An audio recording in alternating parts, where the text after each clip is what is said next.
Bismillahirrahmanirrahim. Assalamualaikum warahmatullahi wabarakatuh. Waalaikumsalam warahmatullahi wabarakatuh. Warahmatullahi wabarakatuh. Alhamdulillah. Wassallallahu ala sayyidina Muhammadin nabiyil ummi wa ala alihi wa sahbihi wasallam. Ahlan wa sahlan ibu-ibu semuanya di halaqah Ar-Raudhah Paris pada tadabbur Quran, tafsirul Quran di surat Yusuf. Alhamdulillah pada kesempatan kali ini kita sama-sama kembali mentadabburi hakikat daripada iman yang terkandung di dalam surat Yusuf alaihissalam. Nah, salawat beserta salam pada baginda Rasulullah Sallallahu Alaihi Wasallam, yang mana kita tidak mengerti tentang iman, kita tidak tahu tentang iman, tidak memahaminya kalau tidak ada penjelasan dari baginda Rasulullah Sallallahu Alaihi Wasallam. Dan iman ini sudah dirangkum ataupun diberikan ta'rif, diberikan definisi oleh ulama kita, oleh alim ulama kita dari generasi ke generasi sehingga kita lebih mudah memahaminya. Nah, makanya daripada itu dikatakan iman itu butuh kepada ilmu untuk memahami iman. Nah, hari ini kita belajar tentang apa itu iman, ya, dan bagaimana rangka asli manusia itu di dalam kehidupan, lalu bagaimana penerapan yang diterapkan oleh baginda Yusuf alaihissalam dengan iman beliau. Bagaimana contohnya? Contoh nyatanya ketika orang itu betul-betul kuat imannya, sehingga dia bisa mempengaruhi lingkungannya dengan imannya tersebut. Nah, ini mungkin rangka dasar di dalam kita membahas hari ini. Baik, ibu-ibu semuanya, poin yang pertama sekali yang kita perlu ketahui, manusia ini tidak terlepas dari 3 hal di dalam hidupnya. Baik dia itu muslim, tidak non muslim dan yang lain-lain, tidak terlepas dari 3 hal di dalam hidupnya. Nah, yang pertama sekali apa? Manusia itu akan meyakini sesuatu, akan menuhankan sesuatu. Terserah dia mau Tuhannya Allah, mau Tuhannya batu, mau Tuhannya, dia mempunyai sifat naluri, tabiat natural yang ada di dalam dirinya. Dia itu menuhankan sesuatu. Terserah. Contoh, kita misalkan ketemu manusia di hutan, nggak pakai baju, nggak ada apa-apanya, tapi menuhankan pohon, menuhankan ini, menuhankan itu, percaya leluhur. Kenapa itu terjadi? Karena itu fitrahnya manusia, menuhankan segala sesuatu. Nah, yang kedua, manusia itu pasti fitrahnya apa? Mencontoh sesuatu. Siapa aja. Baik dia mau mencontoh Rasulullah, mau mencontoh siapa saja. Tapi fitrahnya manusia pasti ada kudwah yang dipegangnya. Ada misalkan orang, kita pergi ke daerah yang primitif, misalkan yang masih kuno, masih kolot. Itu dia berpegang kepada datuknya, kepada indatunya, kepada leluhurnya. Berpegang, tokohnya bilang apa gitu.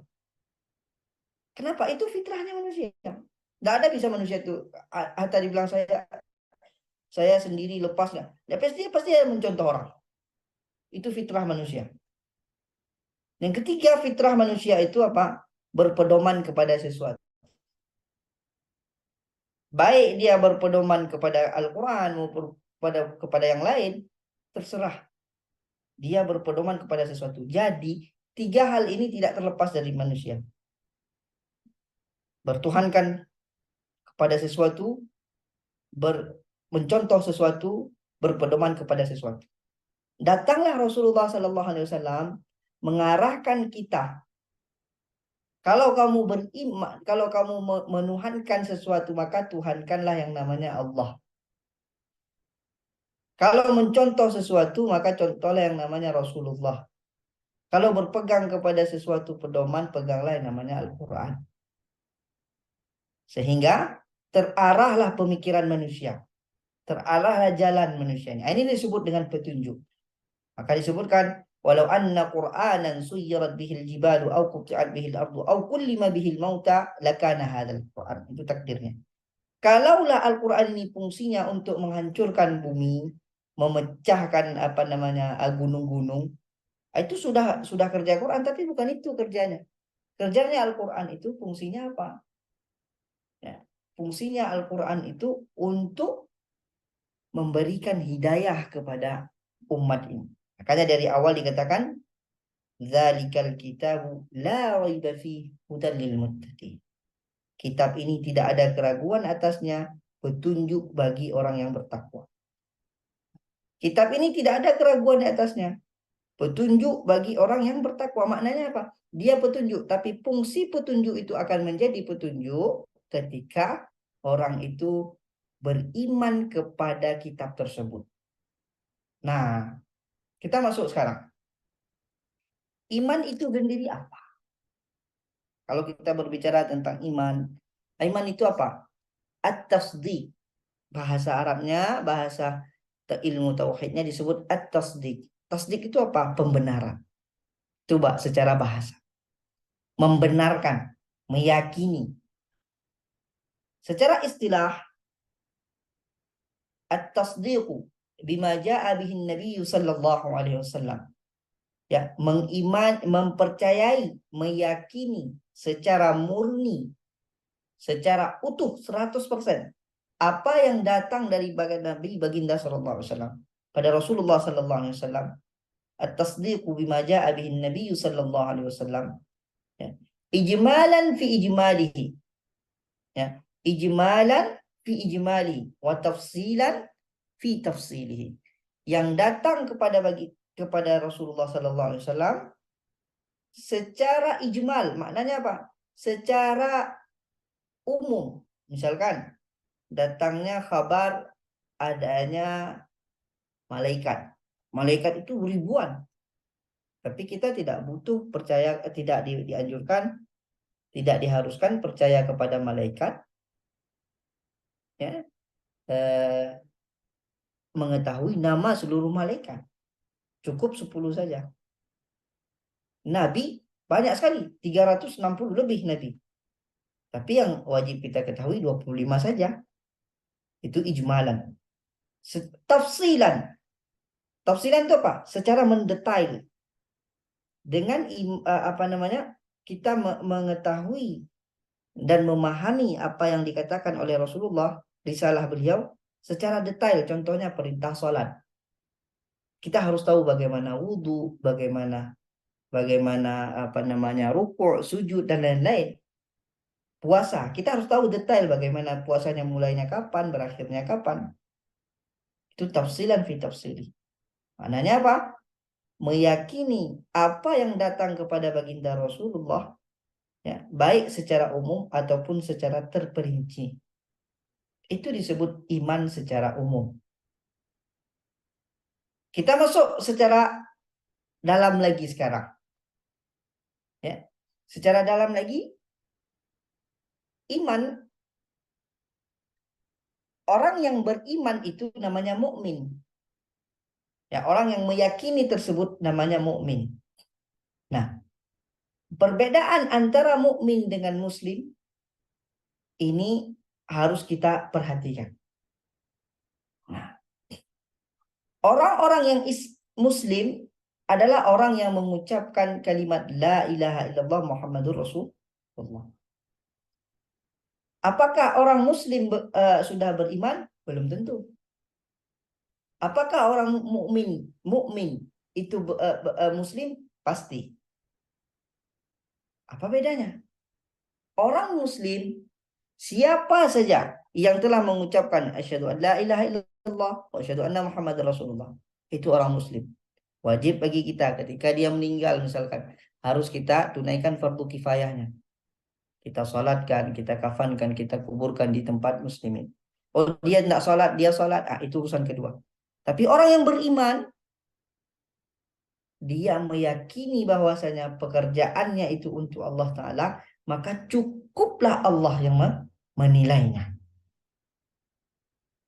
Nah, cukuplah Allah yang menilainya. Baik tahu orang atau tidak tahu orang, cukup Allah yang menilainya. Nah, makanya ketika orang yang beriman ini dibacakan ayat-ayat Allah, misalkan innamal mu'minuna alladzina idza dzukirallahu wajilat qulubuhum. Apabila orang-orang beriman ini yang meyakini ayat ini dari Allah Ta'ala, ketika dibacakan bergetar hatinya. Kenapa bergetar hatinya? Atas keyakinan tersebut. Meyakini bahwasanya yang mengucapkan kalam itu adalah penciptanya, pencipta langit dan bumi. Dan itu keyakinan tertancap dalam di hatinya. Nah, itulah antara bedanya antara mukmin dengan muslim. Nah, mukmin yang baik sudah dicontohkan oleh Nabi Yusuf alaihissalam bersama Nabi Yakub alaihissalam. Nah, mana pertama sekali? Pertama sekali ketika Nabi Yakub alaihissalam, ayahnya Nabi Yusuf disampaikan oleh apa namanya, oleh anak beliau bahwasanya Nabi Yusuf alaihissalam itu sudah dimakan oleh az-zi'bu, oleh serigala. Nah, beliau mengatakan begini. Qalu ya qalu apa anak-anaknya mengatakan kepada Nabi Yakub, qalu ya abana malaka la ta'manna ala Yusuf wa inna lahu lanasihun. Wahai Nabi Yakub, kenapa enggak boleh adik-adik kami ini Yusuf main-main sama kami sekalian? Arsilhu ma'ana ghadan yarta' wa yal'ab wa inna lahu lahafizun. Datangkan sama kami, kami bawa dia pergi ke ngambil gandum. Nanti kami jaga. Lalu Nabi Ya'qub mengatakan, wala inni la yahzununi an tadhhabu bihi wa akhafu ay ya'kulahu adh-dhi'bu wa antum anhu ghafilun. Saya takut kalau kalian nanti bawa dia, nanti dia dimakan oleh serigala. Nah, dimakan oleh serigala. Lalu ketika dimakan oleh apa namanya, ketika pergi Nabi Yusuf alaihissalam bersama mereka buang adik mereka itu ke sumur. Sesampainya mereka buang adik mereka ke sumur, mereka mengatakan ke ayah mereka, qalu ya abana inna dhahabna nastabiqu wa tarakna Yusufa 'inda mata'ina fa akalahu adh-dhi'b. Ayat 17. Fa akalahu adh-dhi'b wa ma anta bimu'minin lana walau kunna shadiqin. Wahai ayah kami pas main-main tadi, rupanya kami tinggalkan Yusuf, dimakan sama serigala rupanya. Nah, apa posisi ayahnya? Waja'u ala qamisihi bidamin kadhib. Datang mereka membawakan dalil yaitu dengan bidamin kadhib, dengan darah bohong-bohongan, darah ecek-ecek, bahwasanya ini darah Nabi Yusuf yang sudah dimakan oleh domba. Apa kata Nabi Ya'qub alaihissalam? Qala bal sawwalat lakum anfusukum amra fasabrun jamil wallahul musta'anu ala ma tasifun. Ini iman. Allah kalian tipu daya, enggak apa-apa kata Nabi Ya'qub. Fasabrun jamil, kesabaran lebih baik bagiku. Wallahul musta'anu ala ma tasifun, itu ayat 18. Wallahul musta'anu ala ma tasifun. Allah lah tempatku berpegang atas apa yang kalian sampaikan ini. Coba bayangkan Bu, ketika seorang bapak mendengarkan anaknya sudah dimakan serigala. Padahal sebelum pergi, dia sudah mengingatkan, saya takut kasih sama kalian nanti dimakan serigala anak saya. Dimakan serigala adik kalian tuh masih kecil. Nggak apa-apa, biar sama kami aja. Insya Allah tidak dimakan serigala. Lalu diberikan kabar, dimakan serigala rupanya. Mengingkar janji. Bagaimana posisi kita seorang ayah? Marah betul. Mungkin kita masukkan penjara, mungkin kita bunuh, mungkin apa. Tapi kenapa Nabi Yakub mengatakan, tidak marah Nabi Yakub? Sehingga suasana lingkungan di dalam keluarga itu tetap terjaga. Bukan Nabi Yakub tidak bisa membalas ataupun membunuh, tidak. Tapi keimanan beliau mengatakan apa? Ya, wallahul musta'anu ala ma tasifun. Tidak apa-apa. Kalian tipu saya tidak apa-apa. Allah tahu apa yang kalian sifati itu. Ini yang jangan hilang di hati kita. Allah di hati kita. Sehingga ketika mereka menanggapi seperti itu, mereka memikirkan udah selesai masalahnya. Nabi Yusuf udah mati, udah selesai, udah meninggal Nabi Yusuf karena dibuangnya ke sumur. Udah selesai. Enggak. Ketika seseorang bergantung kepada Allah total, maka pada satu saat Allah akan balikkan seperti apa yang dia inginkan, bahkan lebih. Contoh, Nabi Musa alaihissalam ketika diperintahkan oleh ibu Musa alaihissalam, diperintahkan oleh Allah Ta'ala, ya, fa'alqihi fil yammi wa la takhafi wa la tahzani inna radduhu ilaiki wa ja'iluhu minal mursalin. Wahai Ummi Musa, hanyutkan ke sungai anakmu. Jangan takut, jangan gundah, kata Allah. Nanti akan kami balikkan dia kepadamu dan akan kami jadikan dia seorang nabi. Kan tidak ada buktinya. Belum ada buktinya. Masa itu. Tapi karena Allah yang mengatakan. Karena Allah yang mengatakan. Ilhamnya dari Allah. Dia hanyutkannya anaknya itu. Coba bayangkan. Kita enak dengar cerita. Bayangkan nih, saya ada satu baru anak nih. Pas saya gendong-gendong. Disuruh hanyutkan ke sungai. Gak sanggup kita. Tapi karena itu perintah Allah. Dihanyutkannya. Dihanyutkannya. Atas apa dihanyutkannya?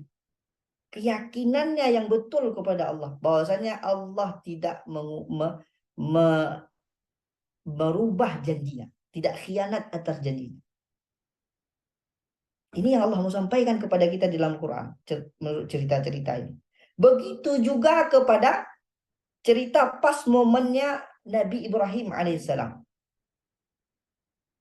Nah, ini belum kita masuk kepada surat Yusuf sedang mendetail. Kita qarin dulu, kita campur ceritanya antara Nabi Musa, Nabi Yusuf, sekarang masuk Nabi Ibrahim.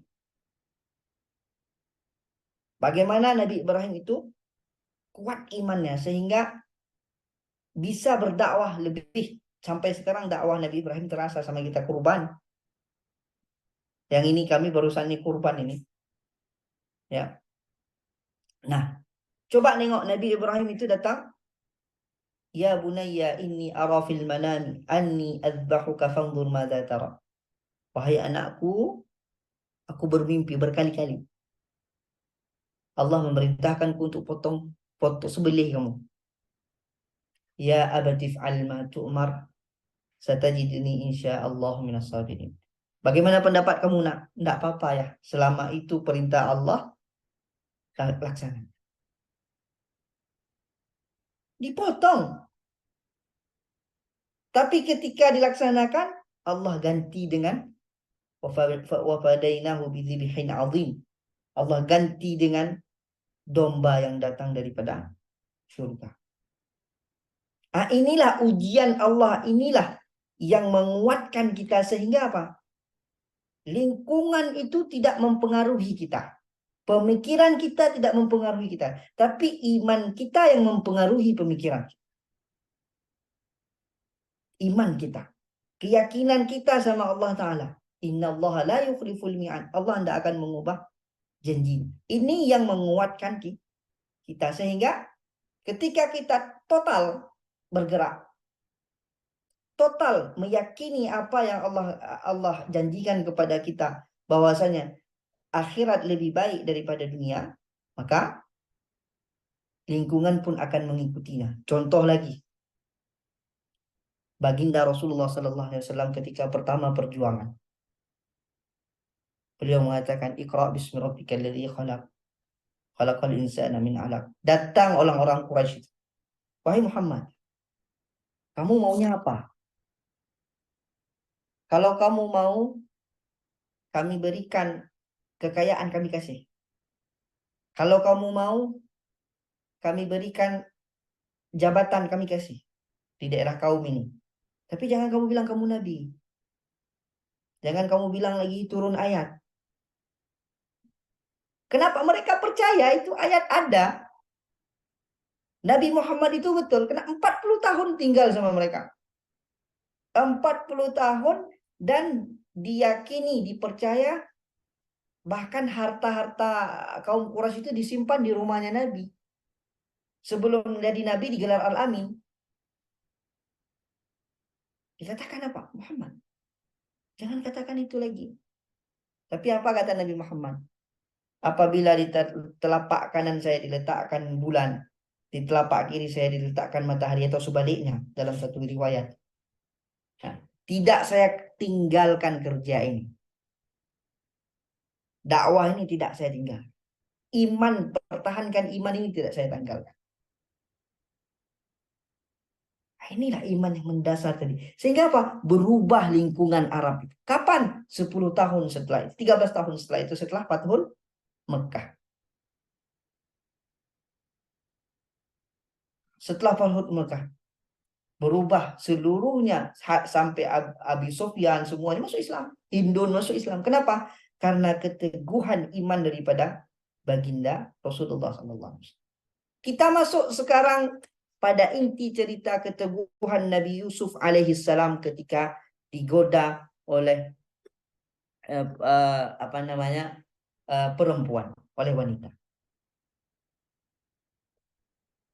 Digoda oleh wanita. Dikatakan di ayat 23.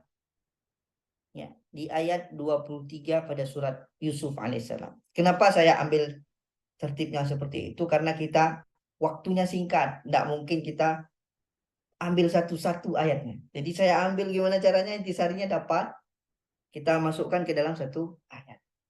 Ya. Ayat 23, ayat 24. Warawadathu allati fi baitiha an nafsihi. 22 dulu. Walamma balagha ashuddahu atainahu hukma wa ilma. Nah, ketika Nabi Yusuf alaihissalam beranjak dewasa, Allah berikan hikmah, Allah berikan ilmu hikmah kepada beliau. Wa kadzalika najzil muhsinin. Begitulah Allah balas orang-orang yang muhsin, orang-orang yang baik. Jadi beliau Nabi Yusuf ini tinggal di rumah raja Mesir. Ketika diletakkan di Bi'run, di sumur itu, diambil oleh raja, ya, dijual, dibeli oleh raja, dibawa tinggal ke rumahnya, dipelihara. Setelah itu beranjak dewasa, rupanya ganteng sekali anak ini. Nabi Yusuf ini dua dia, ganteng, cerdas. Sehingga istri raja ini condong hati kepada Nabi Yusuf alaihissalam. Atas godaan setan juga. Ketika Nabi Yusuf alaihissalam duduk di dalam rumahnya, warawadathu allati hiya fi baitiha an nafsihi wa ghallaqatil abwab. Setelah duduk-duduk, wa ghallaqatil abwab, ditutupnya pintu oleh ratu ini tadi. Tutupnya pintu. Dua aja sama Nabi Yusuf. Waqalat haytalak. Nah, kata dirayunya lah. Ayo kita berbuat yang enggak layak. Apa kata Nabi Yusuf? Qala ma'adzallah innahu rabbi ahsana mathwaya. Innahu la yuflihul zalimun. Ma'adzallah, na'udzubillah. Saya berlindung kepada Allah atas hal-hal yang seperti itu. Coba bayangkan, kita seorang laki-laki digoda oleh ratu. Namanya ratu itu pasti cantik. Nggak mungkin ratu jelek. Bodoh kali raja, enggak. Enggak. Ratu itu pasti cantik. Ya. Kalau dia ditanya, ratu ini cantik apa enggak, Ustaz? Itu berarti belum paham dia makna ratu. Ratu itu udah pasti cantik. Sudah pasti cantik, kaya. Nah, dua dia. Digodanya Nabi Yusuf ini. Nanti kita tengok ayat setelahnya. Nabi Yusuf mengatakan, qala ma'adzallah, na'udzubillah. Kenapa bisa terucap spontan kata na'udzubillah itu? Apa yang mendasarinya? Iman inilah. Inilah yang diulang-ulang sama Nabi. Ini yang diulang-ulang sama ulama kita. Tanamkan iman sama anak-anak kita. Tanamkan iman di dalam diri kita. Kenapa? Karena iman tidak ada yang lain. Iman itulah penjaga hidup. Iman itulah yang mengawal lingkungan kita supaya baik. Kalau kita buat bisa aja. Pintu tutup. Ketahu sama dayang-dayang, kasih uang 500.000 seorang. Selesai. Ya kan? Tapi enggak. Nabi Yusuf mengatakan ma'adallah. Disebutkan di ayat yang ke-24. Walaqad hammat bih. Kalau kita baca sama Maulana Syekh Abdul Qadir, di sini kita wakaf. Berhenti. Walaqad hammat bih. Wa hamma biha laula arra'a burhana rabbih. Begitu bacaannya. Nggak boleh kita sambung. Walaqad hammat bihi wa hamma biha laula arra'a burhana rabbih. Nggak. Jadi bacanya walaqad hammat bih wa hamma biha laula arra'a burhana rabbih. Apa rahasianya? Walaqad hammat bih. Sungguh wanita tersebut, ratu tersebut, Zulaikha, condong kepada Nabi Yusuf alaihissalam. Mau. Bernafsu sekali. Berhenti di situ. Wahamma biha laula arra'a burhana rabbi. Dan Nabi Yusuf juga mau kepada Zulaikha, ya, kalau tidak datang burhan daripada Tuhan. Tidak datang petunjuk daripada Tuhan. Kalau tidak datang petunjuk. Menunjukkan apa? Nabi Yusuf tidak mau kepada Zulaikha ini bukan karena dia tidak mau sama wanita. Bukan tidak mau karena dia tidak mau hal-hal yang seperti itu. Tapi Nabi Yusuf tidak mau ini murni karena iman beliau. Tapi kalau kita sambung ayatnya, seolah-olah Nabi Yusuf dan Zulaikha sama-sama mau. Walaqad hammat bihi wa hamma biha. Zulaikha mau sama Nabi Yusuf dan Nabi Yusuf mau sama Zulaikha. Enggak begitu ayatnya. Zulaikha mau sama Nabi Yusuf. Dan Nabi Yusuf mau juga sama Zulaikha kalau tidak ada petunjuk dari Tuhan. Kenapa begitu disampaikan oleh Allah? Allah mau menghantarkan kepada kita. Nabi Yusuf ini normal. Dia mau sama perempuan. Namun maunya dengan cara pernikahan yang mulia. Apakah ini cukup dengan pernikahan saja? Tidak. Ayat ini mengkiaskan kepada seluruh pekerjaan yang ada di dunia. Seluruhnya. Kita mau jadi karyawan. Kita mau jadi bos. Kita mau jadi, tapi dengan jalur yang benar. Buktinya Nabi Yusuf nanti menikah dengan Zulaikha, tapi dengan pernikahan yang sah. Tidak main apa namanya jalan pintas, tidak ada. Nah di sini ya, walaqad hammat bih. Sungguh Zulaikha itu mencintai Nabi Yusuf. Wa hamma biha laula arra'a burhana rabbih.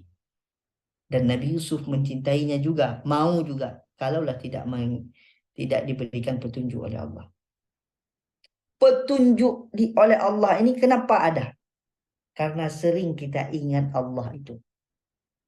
Datanglah petunjuk Allah itu kapan kita perlu. Disinilah penting fungsi daripada zikir. Nah itu poinnya. Fungsi daripada zikir apa salah satunya? Ketika mentok kepala kita mau kemana jalan hidup, Allah kasih pemikiran, Allah kasih ide. Kalau bahasa kerasnya ilham, kalau bahasa simpelnya ide. Jalan yang baik. Ada aja solusinya. Inilah penting wirid. Wirid pagi 30 kali la ilaha illallah Muhammadur Rasulullah la ilaha illallah la ilaha illallah 30 kali aja. Petang la ilaha illallah la ilaha illallah 30 kali. 33 kali. Udah selesai. Ataupun lagi berkendaraan teringat sekali la ilaha illallah la ilaha illallah. Untuk apa? Ketika ada mentok kita, Allah kasih petunjuk. Nah, ketika Nabi Yusuf menolak itu, terkejut enggak semua? Terkejut. Difitnah beliau. Difitnah beliau. Ketahuan rupanya. واستبق الباب وقدت قميصه من دبر وألف يا سيدها لدى الباب. Ketahuan rupanya, tertariklah ini di belakang ini, cobeklah baju Nabi Yusuf. Lalu difitnahlah Nabi Yusuf itu bahwasanya beliau adalah orang yang mau menganiaya Zulaikha. Ya, kata Nabi Yusuf, wa in kana qamisuhu qudda min duburin fakadzabat wa huwa minas sadiqin. Wa in kana falamma ra'a apa namanya? Wa in kana qamisuhu qudda min qubul, dari depan, fasadaqat wa huwa minal kadhibin. Kalau dari depan cobek, berarti Nabi Yusuf yang mau aniaya. Tapi kalau dari belakang cobek, itu Zulaikha yang menganiaya, yang mau. Rupanya betul dari belakang cobek. Tapi bagaimana tipu dayanya bisa masuk Nabi Yusuf ke dalam penjara. Nah, tapi lama-kelamaan dengan kesabaran Nabi Yusuf tadi, ketika dikatakan oleh Zulaikha, kamu akui aja, kamu yang mau sama saya, selesai. Enggak, kata Nabi Yusuf. Apa kata Nabi Yusuf di eh, eh, di ayat 33? Qala Rabbi sijinu ahabbu ilayya. Ini betul-betul kekuatan iman yang tidak bisa ditawar. Yang mengubah segala pola pikir orang yang aneh di belakangnya.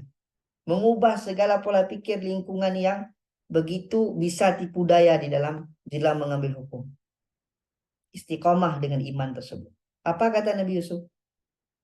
Qala rabbis sijnu ahabbu ilayya. Penjara lebih baik untukku. Mimma yad'unani ilaih. Daripada aku dijanjikan untuk apa yang lain.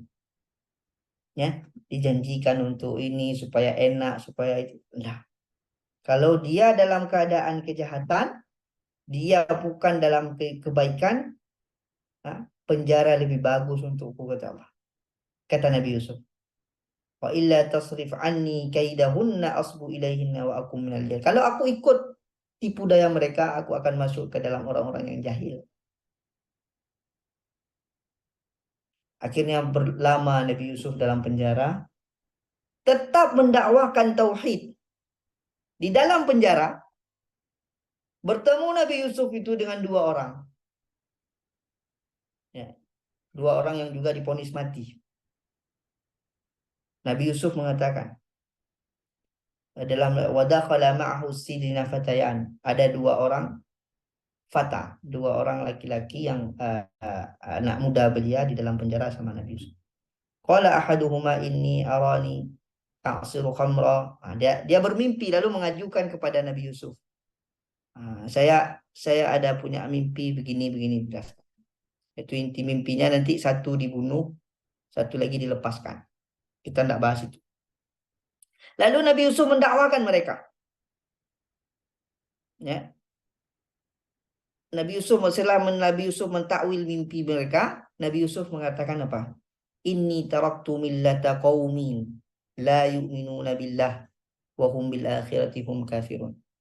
Wahai anak muda, ini dalam penjara nih. Wahai anak muda, saya telah meninggalkan seluruh agama-agama yang tidak mengesahkan Allah.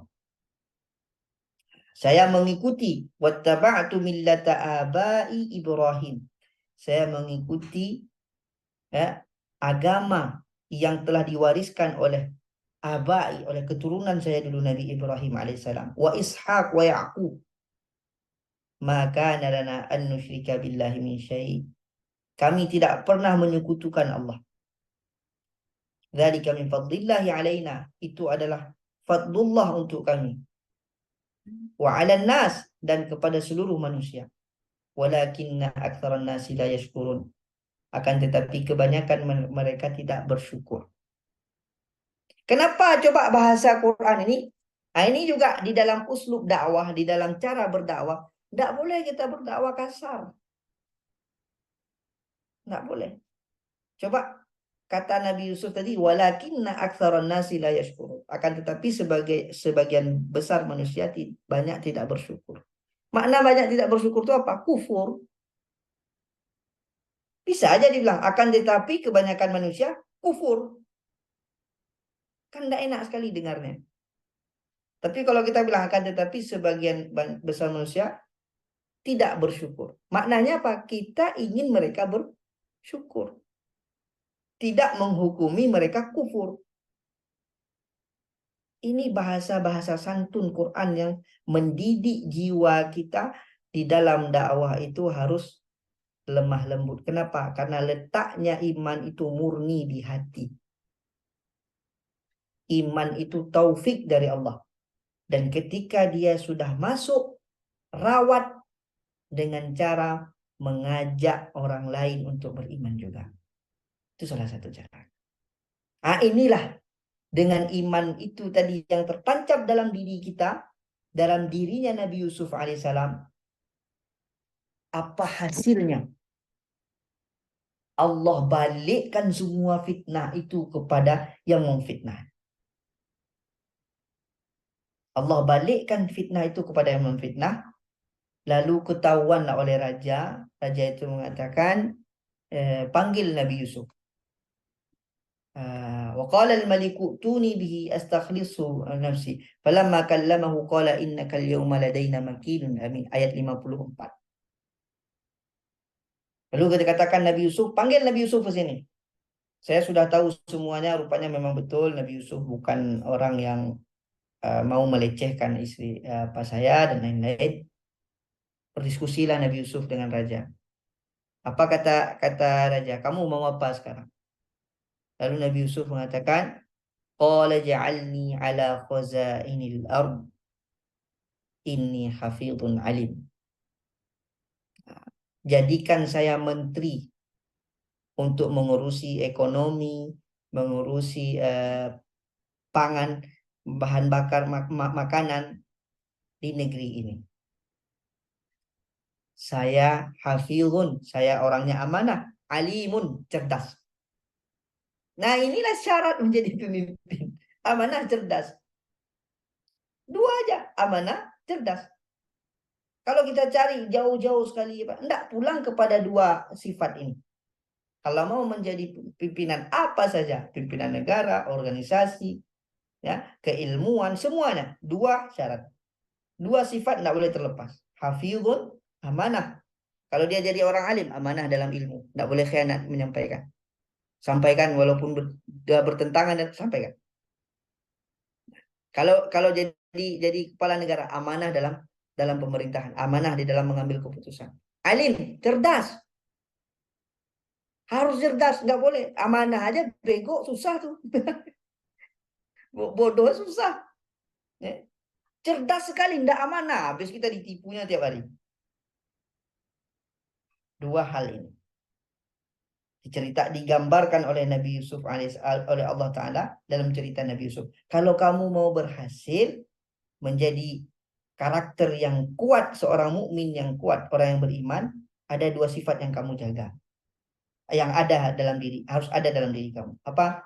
Pertama amanah, yang kedua cerdas. Amanah ini dilatih, cerdas ini juga dilatih, tidak datang dengan tiba-tiba, bertahap. Makanya perlu misalkan dibuat organisasi Islam di Paris. Untuk apa? Melatih bagaimana kita amanah merawat iman bersama. Melatih cerdas bagaimana dakwah itu supaya enak. Di rumah bisa santai, ilmunya masuk. Ini kan cerdas. Salah satu kecerdasan. Dua poin. Nah, akhirnya Nabi Yusuf jadi menteri. Atas apa? Atas bisa mentakwilkan mimpi tadi. Nah, akhirnya Allah balikkan semuanya kepada Nabi Yusuf. Nabi Yusuf dapat menjadi menteri. Nabi Yusuf dapat berdakwah dengan nyaman. Raja memberikan seluruh fasilitas untuk Nabi Yusuf untuk bisa berdakwah dan bisa mengatur negerinya. Terubahlah lingkungan itu menjadi lingkungan yang baik. Disitulah nanti baru masuk ayah Nabi Yusuf. Nanti bagaimana proses, kemana muara setelah perjuangan Nabi Yusuf itu, kemana Nabi Yusuf arahkan gerakannya. Itu nanti kita masuk pada pertemuan selanjutnya. Intinya apa? Ketika kita kokoh iman kita, keyakinan kita kepada Allah Ta'ala, jangan ragu. Dunia akhirat tetap Allah balikkan kepada kita secara baik dan benar. Dan tepat pada masanya. Contohnya, seperti Nabi Yusuf alaihissalam. Contohnya, seperti Nabi Ibrahim alaihissalam. Yang saya ceritakan tadi pada anaknya. Contohnya, seperti Ummi Musa. Omaknya Musa. Ya, dibalikkan kepada Allah Musa alaihissalam. Dan dijadikan Musa menjadi Nabi. Nah, contohnya lagi kepada Nabi Muhammad sallallahu alaihi wasallam yang mana ketika beliau tahan imannya, beliau tahan amanah dari Allah, ketika Fathul Mekah, Allah ubah Mekah itu menjadi Muslim, menjadi negara Islam. Sampai sekarang kita pergi ke situ untuk berhaji. Barakallahu fiikum wa fina jami'an. Insyaallah nanti kita lanjutkan pada pertemuan selanjutnya. Ada koreksi, ada pertanyaan dan lain-lain. Saya mohon saya serahkan kembali kepada Ibu. Barakallahu fiikum. Terima kasih Ustaz, sangat inspiratif sekali dan banyak sekali ternyata kisah-kisah dari nabi-nabi sebelumnya ya yang bisa menjadi teladan bagi kita untuk terus menanamkan iman gitu ya. Apalagi buat kita ibu-ibu di Paris ini yang tinggal di negara Perancis yang notabene seperti Ustadz sudah sebutkan di awal mengenai meyakini atau menuhankan sesuatu itu tidak terasa gitu di sini meskipun dibilang mereka kebanyakan Kristiani tapi banyak dari mereka juga yang tidak meyakini sesungguhnya gitu. Dan pemulaan materi hari ini tuh sangat menyentuh juga ya Ustadz mengenai iman, yaitu meyakini dan menuhankan sesuatu gitu ya. Yang saya sangat notice gitu terhadap poin ini yang membedakan masyarakat Indonesia dengan masyarakat luar ya, terutama Western Society itu memang tentang Tuhan meskipun agamanya apapun, tapi mereka percaya bahwa ada sesuatu atau zat yang melebihi kekuatan manusia gitu ya. Jadi setidaknya saya melihat masyarakat Indonesia itu lebih religius gitu ya ketika menghadapi sesuatu gitu ketimbang masyarakat Western yang tidak punya pegangan, jadi mereka bebas semaunya melakukan sesuatu sesuai nafsunya gitu ya Ustadz. Dan ini juga sebenarnya terkait dengan mungkin juga menjadi ingin ditanyakan juga untuk ibu-ibu mengenai bagaimana gini Ustadz mendidik anak di tengah situasi masyarakat yang tidak menuhankan sesuatu gitu. Dan ini sangat menantang juga gitu di sela-sela kehidupan anak-anak yang pasti nantinya akan masuk ke public school gitu, yang dimana society-nya society Western gitu. Jadi susah sekali untuk bukan susah, menantang sekali untuk bisa menanamkan iman kepada anak, bagaimana bisa terus meyakini bahwa Allah yang menjadi jalan hidupnya begitu ya Ustadz. Tapi sebelum kita ke materi ini Ustadz, pertanyaan ini ada satu pertanyaan dari Ibu Idar bertanya terlebih dahulu. Beliau bertanya berapa umur Nabi Yusuf ketika beliau dibuang saudaranya ke sumur, begitu Ustadz. Ya, umur Nabi Yusuf itu sekitar gulam itu di bawah 12 tahun. Masih anak ya kalau misalnya SD masih bermain. Karena dibilangnya gini, kata-katanya gini, qalu ya abana ma laka la ta'manna ala Yusuf wa inna lahu lanasir. Arsilhu ma'na yarta' wa yal'ab. Kenapa wahai ayah kami datangkan Yusuf sama kami ikut. Biarkan dia nanti main-main. Kami yang cari gandum, nanti dia main-main sama kami. Berarti yang bilang nanti dia main-main sama kami itu udah lebih gede. Sudah bisa berpikir, merancang sesuatu. Sedangkan Nabi Yusuf belum. Masih dalam keadaan, oh nampak ini main, nampak itu main. Kan gitu bayangannya. Berarti itu, kalau kita kira-kira anak yang seperti itu, kan nggak mungkin 18 tahun. Ini kan? Oke. Nah, jadi 12 ke bawah. 12 tahun itu berarti kan usia Nabi itu panjang ya Ustadz ya, sampai 100 tahun gitu. Berarti 12 tahun Nabi Yusuf saat itu sama seperti kita 12 tahun lebih. Ya, secara manusiawi ya. Oh, Secara oke. manusiawi ya masih Psikologi. dalam proses bermain, masih dalam keadaan proses eh, seperti manusia yang lain juga. Hmm, hmm, hmm. Cuma nanti bedanya para anbiya itu, para nabi-nabi terjaga daripada hal-hal yang maksiat. Hmm, iya Ustadz. Oke. Nah, Bagaimana Bu Idar? Apa ada pertanyaan lainnya mungkin?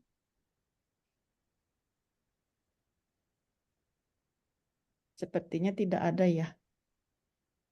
Saya ada dalam bus. Maaf, saya nggak bisa bicara betul. Oh Sudah, iya, terima kasih Ustadz. Terima kasih Ustadz. Terima kasih Adi. ya.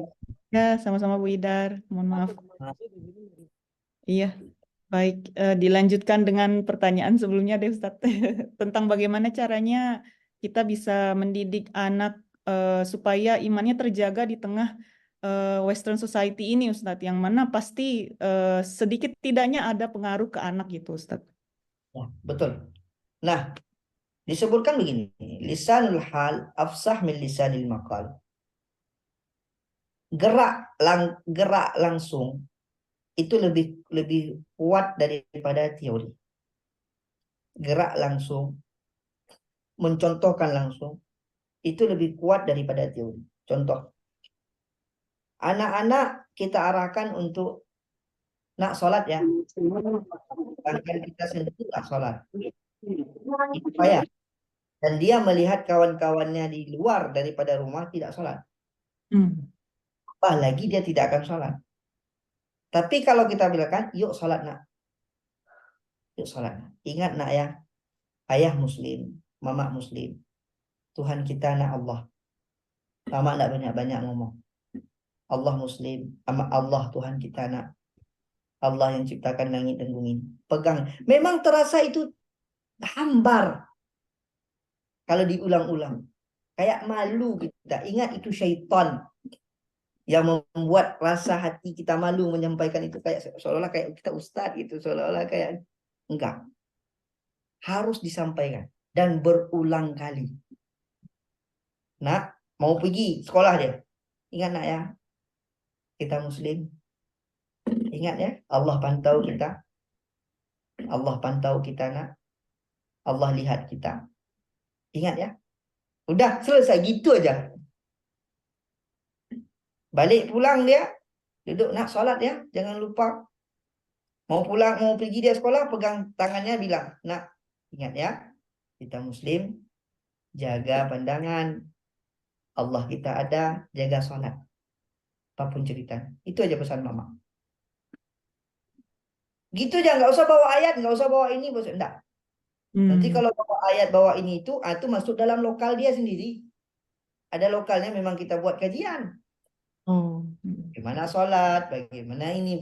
Tapi kita orang tua cukup mengatakan, pas dia keluar dari rumah, lafazkan selalu. Nak, jaga iman. Dengan bahasa kita. Nah ingat ya, kita orang muslim jaga sholat. Kamu pergi kemana aja sholat jaga. Allah ingat, Allah pantau kita. Nah, dia mungkin buat maksiat. Dia mungkin buat ini. Tapi pada satu masa pasti terngiang-ngiang di kepala dia.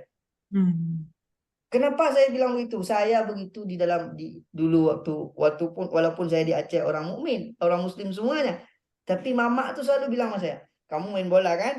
Nah, ingat azan asar ke masjid. Itu pas pulang jam 2 mau keluar main bola. Jam 2 siang lama mak tidur dulu. Nanti jam 3 pulang keluar. Nah, itu masih kecil-kecil tuh. Ya, mak. Tidur sebentar. Akal-akal aja tidur tuh. Kepala main bola. Pergi keluar. Pas bersalam apa sih mama bilang? Itu ingat nanti. Azan asar ke masjid terus. Pas main bola, terdengar azan, tak bisa saya mau main bola. Tak bisa. Terngiang-ngiang tuh. Ingat nanti. Dah azan tuh, dah azan tuh, dah azan tuh. Dan itu selalu diulang. Habit. Nah, ya. Hal itu kecil, sepele. Tapi itu membawa pemikiran kita terarah kepada satu tujuan. Ya Ustaz, terima kasih banyak Ustaz. Ya selanjutnya Ustaz dari Teh Yen Yen, silakan langsung Teh Yen Yen. Ya, makasih Teh Ayu. Assalamualaikum Ustadz. Ya, Ustadz saya ada dua pertanyaan mengenai pemaparan yang Ustadz berikan pada hari ini. Yang pertama itu yang tadi bahwa dengan iman yang teguh dari Nabi Yusuf alaihissalam itu kan menghasilkan ada hasilnya tuh Allah membalikan fitnahnya gitu ya. Istilahnya happy ending lah gitu. Tapi untuk menuju happy ending itu kan ada proses yang menyakitkan gitu ya secara kasat mata Ustadz, bahwa Nabi Yusuf dijebloskan ke penjara selama bertahun-tahun. Di situ kan nggak mudah gitu ya. Nah itu untuk kita sebagai orang yang awam gitu kok rasanya kok berat gitu. Nah itu gimana nih? Gimana ya? Apakah itu tanda memang iman kita belum teguh? Sebenarnya ada pelajaran apa yang bisa kita ambil gitu melalui hal itu, Ustaz, bahwa oke, kita paham bahwa dengan iman, meneguhkan iman, endingnya pasti happy gitu. Tapi apa yang bisa kita ambil pelajaran bahwa ini loh prosesnya tuh nggak mudah gitu. Apa yang harus kita tanamkan gitu Ustaz. Lalu yang kedua Ustaz, di awal tadi kan Ustaz menjabarkan mengenai iman ya, bahwa iman secara umum itu adalah percaya, kemudian apa namanya meneguhkan bahwa segala sesuatu itu adalah hanya untuk Allah gitu. Nah, kalau misalnya kita ingat ada ayat yang menyatakan apa namanya yang tentang Arab Badui yang menyatakan diri sudah beriman gitu. Tapi sama Allah di istilahnya jangan berkata kamu sudah beriman karena iman itu belum masuk ke dalam dadamu, tapi katakan kamu sudah berislam atau berserah diri. Nah, ada kisah apa sebetulnya di balik itu kok sampai Arab Badui itu pede banget gitu menyatakan bahwa saya itu udah beriman sebenar-benarnya iman gitu. Nah, kadang kan sekarang ini termasuk saya, masya Allah, astagfirullahalazim, kadang suka kebablasan gitu pedenya Ustadz. Padahal mungkin kan di mata Allah belum sampai ke situ derajat imannya gitu. Mohon pencerahan Ustadz, silakan. Terima kasih. Jadi gini, pertama sekali itu asbabun nuzul daripada ayat itu disebutkan oleh Imam Wahidi gini. Qauluhu azza wa jalla qalatil a'rabu amanna. Nazalat ala a'rabin. A'rab itu orang ya orang Baduy ya, orang Arab polos, Arab yang betul-betul orang ya mana, orang kampung betul. Nah, itu Arab orang yang mainnya sama ibil, sama unta, sama apa. Jadi pada masa itu min Bani Asadin Ibnu Khuzaimah, daripada Bani Asad, dari satu kelompok Arab, kabilah Arab.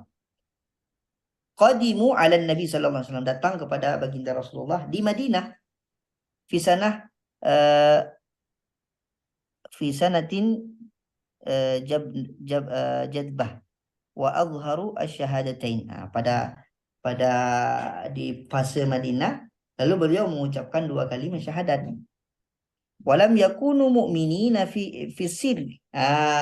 Dia mengucapkan 2 kali syahadat, tapi di dalam titik hatinya itu belum masuk iman. Belum masuk iman. Ikut aja dulu dia. Nengoknya Nabi baik, nengoknya orang mukmin itu tertarik, dia tertarik. Kan, misalnya kayak kita misalkan, cantik apa ini ya? Nah, gitu jalan HP lah contohnya. Tertarik kita, beli aja. Pas kita beli itu, apakah kita udah menguasai? Kan belum. Tapi masih lapik pertama tertarik, kita beli kan gitu ya. Tapi sudah punya kita kan? Tapi apakah sudah punya kita mampu menguasai terus dalamnya ini? Kan enggak. Belum begitu masuk ke dalam. Wa afsadu turuqal madinati bil azirat wa aghlu as'araha wa kana yaquluna li Rasulillah atainaka bil athqalin wal ayal wa lam yuqatiluna kanam. Nah, jadi masih berbuat maksiat dan masih berbuat maksiat, masih tidak meninggalkan apapun yang dia lakukan sebelum Islam. Lalu mengatakan, alhamdulillah saya sudah beriman. Turun ayat. Nah, turun ayat mengatakan, ya, qalatil a'rabu amanna, qul lam tu'minu. Katakan wahai Muhammad, kamu belum beriman. Walakin qulu aslamna. Akan tetapi kamu katakan, alhamdulillah kami telah masuk ke dalam Islam. Maknanya apa? Kami masuk ke dalam kelompok yang mengatakan asyhadu an la ilaha illallah asyhadu anna muhammadar rasulullah. Tapi yang dikatakan orang yang beriman sudah mengikuti apa perintah Allah, sudah menjauhi apa larangan Allah. Sedalam itu kita melakukan, sedalam itu pula iman kita tertancap. Kalau kita tidak melakukan berarti kita keluar daripada iman, berarti kita murtad, tidak. Tapi bermaksiat. Nah, itu berbeda. Nah, karena ada perkataan nanti sebagian kelompok, ya, seperti Mu'tazilah mengatakan apa? Kalau dia tidak mengerjakan kebaikan, tidak mengerjakan sholat, maka dia keluar dari Islam. Kita Ahlus Sunnah wal Jamaah tidak mengatakan seperti itu. Dia tetap orang muslimin, namun dia tidak melakukan perintah Allah sehingga dia bermaksiat. Kalau ditanya mana dalil, kalau Ustaz bilang seperti itu, ada dalil lain? Ada? Di juz 10. Bentar. Kalladzina min qablikum kanu ashadda min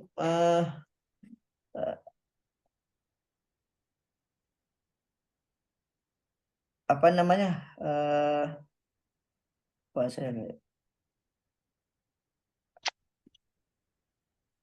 Ba'da islamihim.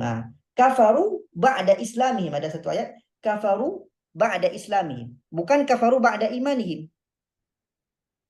Kafaru ba'da ba'da islamihim. Wa syahidu anna rasulullah kafaru ba'da islamihim. Karena rata-rata kebanyakan orang itu bisa kembali kepada kekafiran ketika dia muslim.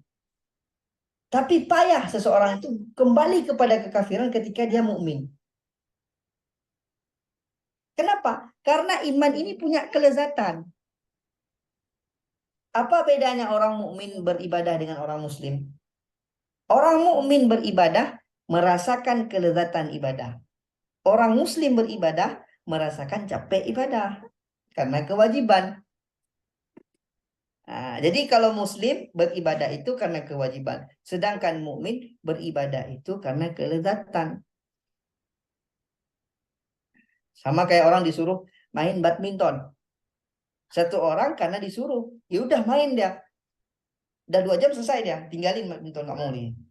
Ada orang memang dia hobinya badminton. Bahkan dia latihan dengan itu untuk permainannya lebih bagus. Jadi atlet dia. Nah, ini bedanya antara mukmin dengan muslim. Nah, nanti untuk langkah-langkah supaya dapat hal itu, lahirlah nanti ada orang yang berthariqah, ada orang yang cuman hati-hati di sini sekarang, banyak sekali fitnahnya. Makanya ikut aja jalurnya Al-Qur'an, Sunnah, apa yang betul-betul kewajiban kita. Jangan ikut yang aneh-aneh. Dia bilang nih thariqah ini sampai kepada Allah Ta'ala tuh, picing mata macam. Jadi kayak di Indonesia sekarang tuh, tengok tuh. Tengok kan? Kan ada viral barusan nih. Dibilangnya bisa bahasa semut lah, bisa bahasa apa. Itu gara-gara apa? Ketika jalannya salah. Ketika yang yang ditadaburi itu bukan lagi jalurnya Quran, bukan lagi jalurnya Sunnah Nabi, bukan lagi mengikuti bagaimana para ulama yang sudah jelas kerantai keilmuan. Nah, jadi akhirnya apa? Mengikuti hal-hal yang halusinasi. Iman enggak, bukan halusinasi dia. Iman keyakinan jazim. Maknanya apa? Keyakinan yang erat, yang kuat. Contoh, kalau saya bilang sama ibu sekarang, Bu, ini betul gelas. Yakin gelas kan? Yang saya pegang nih. Yakin gelas? Dengan apa nengoknya? Fisiknya. Dengan apa? Iya. Apa fisiknya? Ketika ibu melihat itu gelas, yakin dengan mata melihat itu gelas. Dikatakan, bukan, itu pulpen. Ibu goyang nggak? Enggak. Begitu juga ketika kita melihat Allah Ta'ala dengan pemikiran kita. Tapi kalau melihat Allah kita cari dengan mata, di sinilah Allah tidak nampak. Di sinilah Allah tidak ada dapat kita hidayah itu. Pemikiran dengan apa dihantarkan? Dengan kata. Tidak bisa pemikiran dengan kita hantarkan dengan petak-petak. Gimana? Makanya ilmu agama itu dihantarkan dengan kata. Bukan pandai merangkai kata. Tapi ilmu yang dirangkai, disusun, dihantarkan melalui kata. Itu sangat jauh berbeda. Di hakikat iman itu sesuatu keyakinan percis. Seperti kita melihat matahari, itu matahari tidak bulan dengan mata kita. Percis ketika kita melihat Allah itu pencipta langit dan bumi, ya, bukan yang lain dan hanya satu. Bukan diyakini, tapi diyakini dengan keilmuan. Bagaimana? Dengan logika dan hati yang mau membuka diri. Contoh logikanya. Alam ini berubah-ubah nggak? Berubah. Setiap perubahan pasti ada yang berubah. Tidak ada setiap perubahan itu berubah sendiri. Tidak. Kita sepakat di situ dulu. Kalau kita bilang, enggak, setiap perubahan mungkin bisa berubah sendiri. Kita jawab begini sekarang. Oke, setiap perubahan mungkin berubah sendiri. Oke. Sekarang saya bilang sama kamu. Itu kapal di laut itu berjalan sekarang. Itu datang dari gunung, terbuka sendiri apanya, kayu-kayu itu terpasang sendiri, kapal itu berjalan sendiri, bisa berjalan langsung ke laut. Siapa yang percaya? Enggak ada. Dibilang, mana ada mungkin, kapal pasti dirakit. Bagaimana teori dahsyah ini tadi? Ada satu teori, alam ini tercipta dengan benturan, tiba-tiba tersusun. Gimana tersusun bagus sekali susunannya? Ya kan? Nggak mungkin. Bom, tiba-tiba dengan satu ledakan, adanya bintang, adanya bulan teratur. Mana mungkin? Buku di rak buku aja mesti ada kita atur. Kalau nggak kita atur bertabur dia. Pernah dengar Ustadz tentang ini, katanya teori-teori seperti ini termasuk teori tentang manusia yang berevolusi yang tadinya dari kera dan berbagai macam itu hanya sekedar teori gitu ya Ustadz. Dibilang tadi halusinasi. Teori halusinasi. Sedangkan Islam jelas dikatakan Islam apa namanya manusia itu permulaannya dari tanah. Manusia itu tercipta dari dua unsur. Unsur tanah dan unsur ruh. Unsur tanah ini ya, dan unsur tanah ini yang ada dalam muka bumi. Untuk merawat unsur tanah itu dengan unsur-unsur tanah yang lain nanti. Adanya kita makan, adanya ini, ada ini. Ada unsur ruh. Merawatnya dengan pendekatan kepada Allah. Unsur ruh. Kalau ditanya unsur ruh ini dari mana? Dari Allah langsung. Jasmani dan rohani. Nggak bisa dari kera, dari ini. Dari ikan pula lagi dulu. Pemuara dari ikan. Gimana? Jauh sekali. Tapi kalau kita bilang dari dua unsur, jelas. Ya ayuhan nasu. Ya ayuhan nasu. Taqu rabbakum alladzi khalaqakum min nafsin wahidah. Di sini berhenti pemikiran kita. Karena manusia ini kan terlalu bertanya dia. Karena dia punya filsafat manusia ini.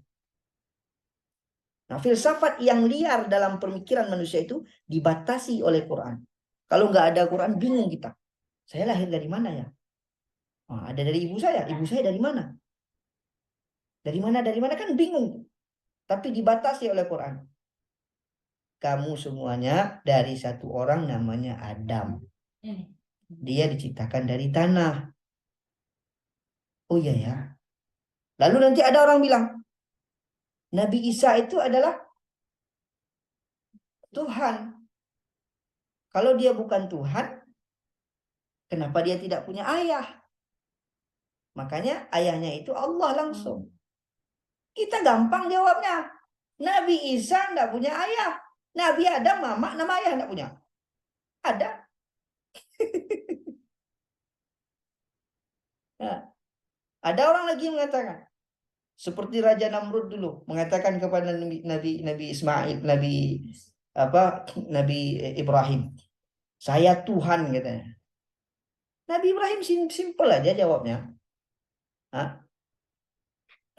Rabbi, Tuhanku mengeluarkan minal masyriq wal maghrib, mengeluarkan dari matahari itu dari timur ke barat. Kalau kamu Tuhan juga, besok pagi kamu keluarkan dari barat ke timur. Simpel kali logikanya. Fabuhital ladzi kafar. Terdiam orang yang mengakui Tuhan. Nggak bisa kan? Siapa yang bisa menggantikan matahari besok pagi ke barat atau ke timur? Tetap berjalan seperti timur ke barat dia, tidak berputar dia, tidak berubah dia. Siapa yang mengatur itu? Itulah yang saya sembah. Itulah yang ditunjukkan sama Nabi Muhammad. Itu yang kamu sembah. Itulah yang kamu sembah. Nah, ini yang mesti kita ulang selalu. Nanti kita bilang begini kan, semangat semua kita dengar. Iman ya betul iman. Kita tenang hati kita. Besok pagi luntur lagi dia. Kok bisa begitu? Disinilah perlu istiqomah. Disinilah perlu fastaqim kama umirt. Istiqomah terus majelis, terus berjalan. Sehingga basah iman itu dirawat. Sampai kapan? Sampai Allah panggil kita. Makanya dikatakan majelis-majelis seperti ini adalah taman-taman surga. Kenapa? Karena dia merawat kunci masuk surga itu. Baik Ustadz. Berarti melanjutkan ke pertanyaan Tehyan juga yang nomor 1, berarti apa sebenarnya Ustadz yang harus ditanamkan supaya kita bisa menjaga iman ketika dalam kesulitan, terutama ketika tadi case-nya Nabi Yusuf ketika dijebloskan ke penjara beberapa kali gitu Ustadz. cara yang paling utama, yang paling ringan, ketika dapat masalah, ulang cerita itu lagi, baca. Baca Qurannya. Dapat masalah, baca Qurannya, baca terjemahan. Dibilang, kan kita udah tahu, Ustaz, baca lagi. Pasti akan berubah lagi. Pasti akan datang ketenangan lagi. Sama kayak kita bilang, kita udah tahu minum air itu mengenyangkan. Tapi masih haus kan? Obatnya apa? Minum. Pas haus lagi gimana, Ustaz? Kan kita udah minum tadi. Haus lagi kan? Ya, minum lagi. Begitulah fisik kita, begitu juga pemikiran kita, begitu juga hati kita. Ketika hati kita itu kering, langsung pulang ke Quran, langsung pulang ke kisah Al-Quran. Ya, Ustaz. Bagaimana Teh Hian? Mungkin ada tambahan lagi atau ada yang belum jelas? Masya Allah, sudah sangat jelas. Makasih Ustadz. Sama-sama. Mohon maaf ya kalau jawabannya masih agak apa? Emang pembahasan iman ini apa ya? Abstrak plus apa ya Ustadz? Karena dari hati gimana ya? Dan dia sesuatu yang dicicipi dengan indah tapi tanpa ada Iya. itu elitisme. Kalau kopi dia mesti dalam air. Ya, kalau kopi dia kita cicipi dalam air. Tapi kalau iman kita cicipi dalam kata. Nah, dalam kata saja makanya para alim ulama itu banyak bersastra. Oh iya Banyak betul. mendengarkan sastra. Tapi sastra bukan tujuan. Tapi hanya meracik bagaimana iman itu bisa dinikmati dengan enak. Makanya Quran itu dihantarkan dengan bersaja.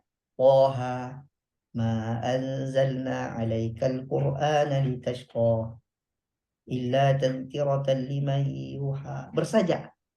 Sehingga enak didengar.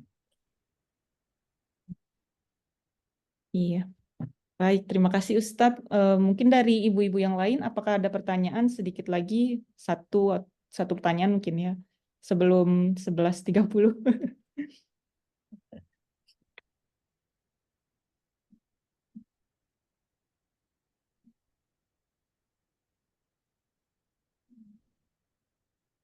Iya, sepertinya tidak ada Ustadz ya.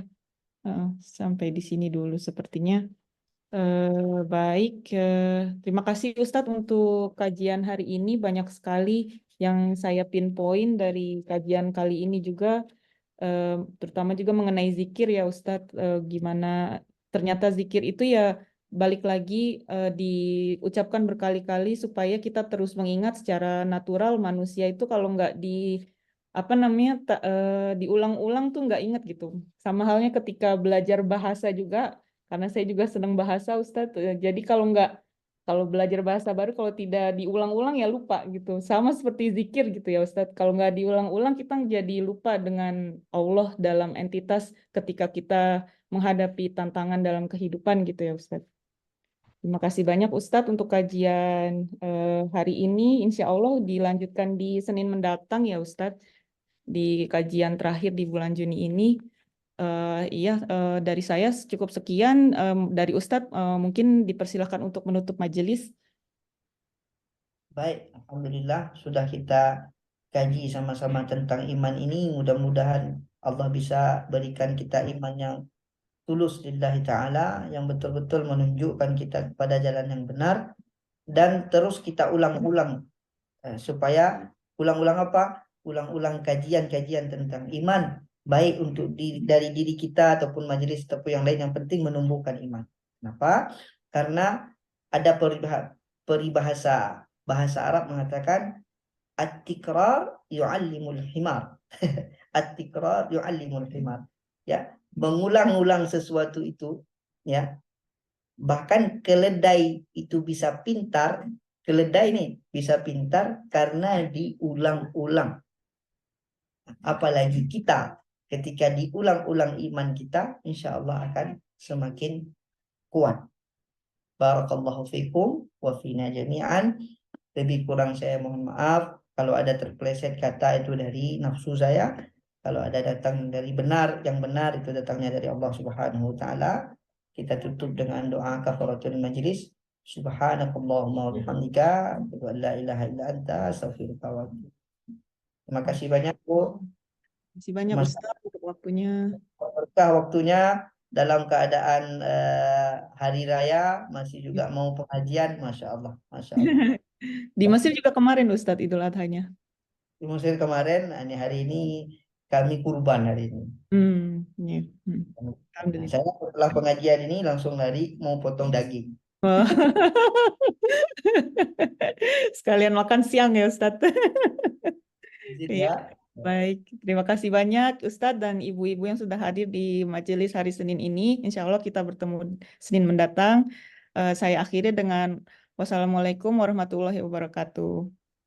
Waalaikumsalam warahmatullahi wabarakatuh. Jazakallah Ustaz. Teh Ayu, hatur nuhun.